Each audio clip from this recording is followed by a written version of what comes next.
You probably know that the Sharpshooter feat is extremely powerful, but one thing I've always wanted to do with it is actually make it a strength-based build. That's what this build is going to be about. This is the Strength Sharpshooter.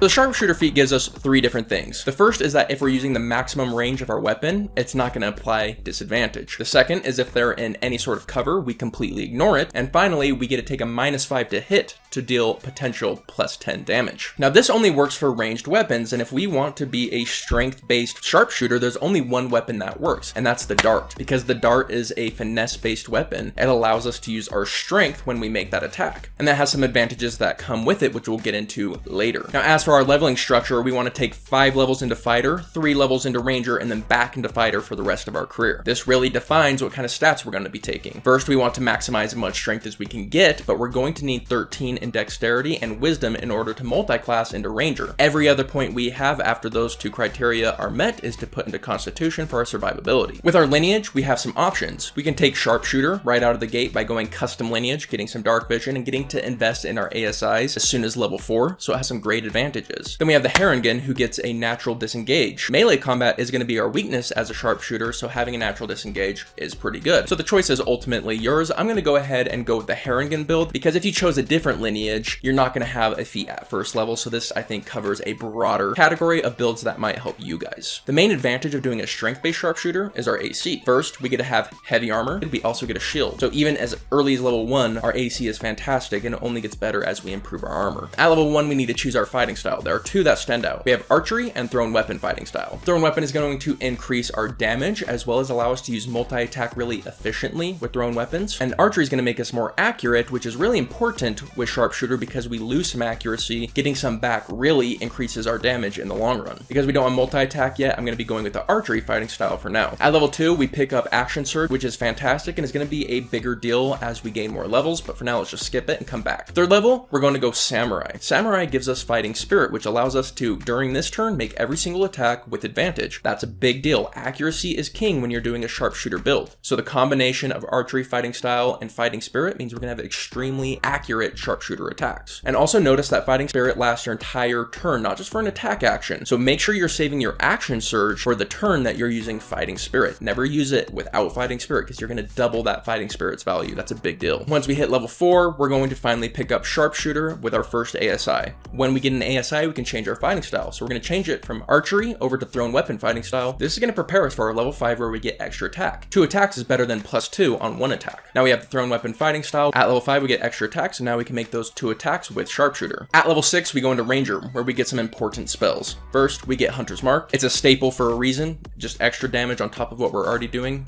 Thank you. Other standouts are absorb elements to round out our dexterity saves, as well as Zephyr Strike. Zephyr Strike really stands out to me here because we don't proc opportunity attacks, which we are going to be making ranged attacks. So when you're fighting someone who really wants to get up close and personal, you can use Zephyr Strike to keep getting away. You also can give yourself advantage on one of your sharpshooter attacks and add increased damage on top of that. So Zephyr Strike really shines with this build. At level 2, Ranger is going to give us our next fighting style, which we're going to pick up the archery fighting style and get our +2 back. We missed it. And finally at level 3, we're going to take Gloomstalker. Look, I usually won't do a Gloomstalker build because it's just so powerful, but it is just really hard to resist with this particular build. And that's because the Samurai Fighter and Gloomstalker have crazy good synergy. You know how I was talking about how fighting spirit doubles up on action surge? Well, so does Dread Ambusher, which gives us 1 extra attack on our first turn of combat. So our first turn, we can action surge, fighting spirit, and make 3 attacks, and then action surge, make 3 attacks again. So we get 6 attacks, all sharpshooter, all advantage. We get to add a D8 on top of that. We can do a crazy amount of burst damage our first turn by going Gloomstalker. And that's before we even talk about that Gloomstalker makes us invisible to anyone relying on dark vision in darkness, which is going to give us advantage, which is going to work really well with sharpshooter. It also gives us a bonus to our initiative. Man, Gloomstalker is crazy. Now once we're done with this 3rd level in ranger, we're going to be going back into fighter. Going back into fighter means our next level is going to be an ASI. We can maximize strength, and because we're going to continue going into fighter, we're going to get more attacks, more ASIs is the main thing, on top of Indomitable, as well as the Samurai Fighter giving us proficiency in wisdom saving throws. You guys know how I love my proficiency in wisdom saving throws. No different here. I'm so excited to see it. Once we hit level 11 in fighter, we get the 3rd attack, so our attacks go to 8 on that first round, which is just bonkers. bonkers, and we're gonna get a bunch of feats. We can do different things with that. We can maximize our strength and then take things like Heavy Armor Master and improve our tankiness overall, but really, sky's the limit. You can take things like Lucky to make your sharpshooter more consistent. There's just a million things you can do, so just have fun with those extra feats. What are we at the end of the day? Well, we are a high AC, high mobile,